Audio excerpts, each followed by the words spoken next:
Once in a small village nestled between mountains, there stood a large, immovable rock blocking the only road leading to a nearby town. The villagers were frustrated, for they needed the road to trade and travel, but the rock was too heavy to push or break. The village's strongest man, Torin, took it upon himself to solve the problem. Known for his strength and his trusted hammer, he marched up to the rock with confidence. "No obstacle has ever stood in my way," Torin declared. He raised his hammer high and struck the rock with all his might. The clang echoed through the valley, but the rock didn't budge.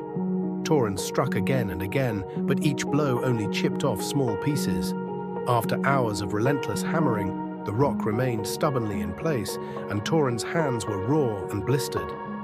Seeing Torin's frustration, an old farmer approached and said, "Torin, you are strong and your hammer is powerful, but you cannot solve every problem the same way. This rock isn't a nail that you can hammer away." Torin, though proud, paused to listen. The farmer continued, "If we cannot break the rock, perhaps we should think of another way. Let's dig around it instead." The next morning, the villagers gathered with shovels and picks. Instead of trying to destroy the rock, they worked together to clear the earth around it.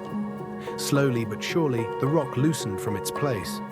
With ropes and levers, they eventually rolled it off the road. The path was cleared, and the village rejoiced. Torin, humbled, approached the old farmer. "You were right," he said. "I thought my hammer could solve every problem, but sometimes we need to think differently." The old farmer smiled and replied, "If your only tool is a hammer, then every problem looks like a nail. But the world is full of different challenges, and not all can be solved with force." From that day on, Torin learned that wisdom often came not from strength alone, but from knowing when to use the right approach. And the village thrived, not just from muscle, but from minds that knew how to adapt.